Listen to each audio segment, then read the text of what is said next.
This section is called Factoring by Grouping, and we're still in section 5.3. And in section 5.3, we're going to be doing a lot of factoring. So we are going to, I inserted this, we are going to solve quadratic formula, or quadratic equations by graphing.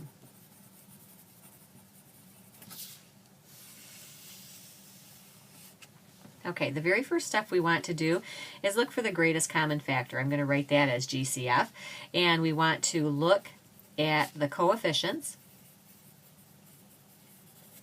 Those are the numbers that are in front of the variables. And we want to look at the x's. Okay, so step number one. We're going to do, or question number one, we're going to do 6x cubed minus 4x squared plus 12x minus 8. Now we want to look for the GCF. So when I do that, I look at all of these numbers and I say to myself, can I divide those numbers by the same number? Well, they're all even, so we can divide by 2. We want to check and see if there's a bigger number we can divide by, and there's not. So we want the GCF for all 4. That's the first thing we're going to do, and we can pull out a 2. Now, math is a lot about rewriting. So I'm not changing the value of this expression at all. I'm just rewriting it. So I've pulled out a 2, which means now this has to become 3x cubed. This becomes minus 2x squared. That becomes plus 6x, and that's minus 4.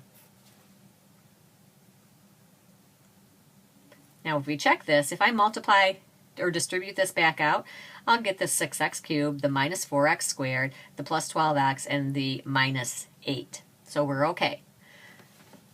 Now, I didn't mention the x's, but we also, because there aren't x's for every single term here, so we can't pull out any x's, but in our next problem, or our next step, we will have to do that. Now, this 2 is a GCF, and that's as far as we can go with that one, but we can factor this right here. We can factor this by grouping. So what we're going to do is we're going to look at the terms 2 at a time. I'm going to look at these 2 terms right here, and let me just get a piece of paper here so we can cover up the other 2. So we're going to cover these 2 up. Now I'm going to do the same thing again. I'm going to do GCF. I look at the numbers. There's no GCF, or no number that can divide 3 and 2 and still make it be an integer. So we're going to look at the x's and see what the x's, what they both have in common with the x's. And if that's hard for you to see, just think, well, this first one has 1, 2, 3 x's. The second one has 1, 2 x's. So what they have in common is x times x, or x squared. So that's the GCF we're going to pull out of the first 2. We're going to remember we have that 2 there. So we're going to say x squared, which means I'm dividing this by x squared and that by x squared. When we divide the numbers, so that becomes 3, and we subtract the exponents, so that's x.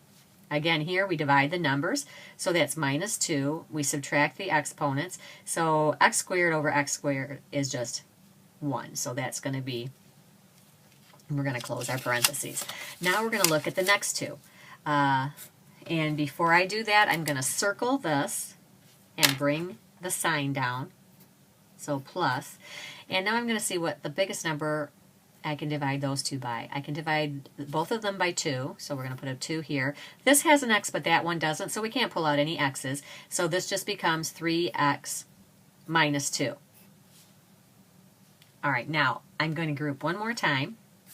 Look at them 2 at a time. This is kind of like the dividing line right here. So I am going to say, okay, what do these 2 have in common? They have that 3x minus 2. So I'm going to pull out the 3x minus 2. When I do that, I'm going to cross it off on both of them. And whatever I have left goes into the next set of parentheses. And then the last step I need to do is I need to bring this 2 down. Okay, so I told you that whatever you have, whenever you're rewriting, this needs to equal that. So we're going to check this. This is the factored form of this polynomial expression. So I am just going to do this. I'm going to flip-flop these 2's around so it'll be in standard form when I'm done. So x squared plus 2, we're going to multiply it by 3x minus 2. So this is going to be 3x cubed minus 2x squared plus 6x minus 4, and I still have this 2 out here. So when I multiply by 2, I get 6x cubed minus 4x squared plus 12x minus 8. And that's exactly what I started with. Now this is just the check part. You don't need to do that on a test or a quiz. If you want to, just to make sure that you have it okay, you can do that.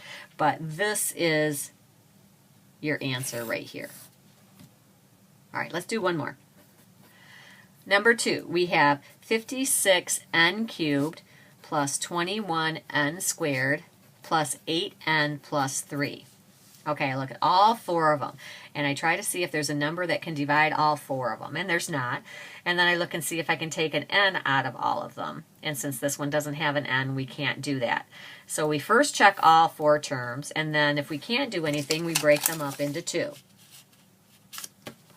All right, I'm going to look at these 2 terms, and I ask myself, 56 and 21, what's the largest number I can divide both of those by? And that's going to be 7. And then I look at the n cubed and the n squared. So we have one of them that has 3 x's, one that has 2 x's. So what they have in common is 2 x's, x times x, or x squared. Or in this case, it's n. So we're going to say n squared is what we're going to pull out. So that means I'm dividing both of those by 7n squared.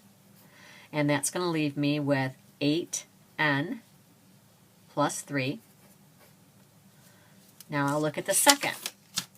And what's the biggest number that I can pull out of both of those? Well, it looks like I can't pull anything out. So what you're going to do, again, bring that plus sign down here.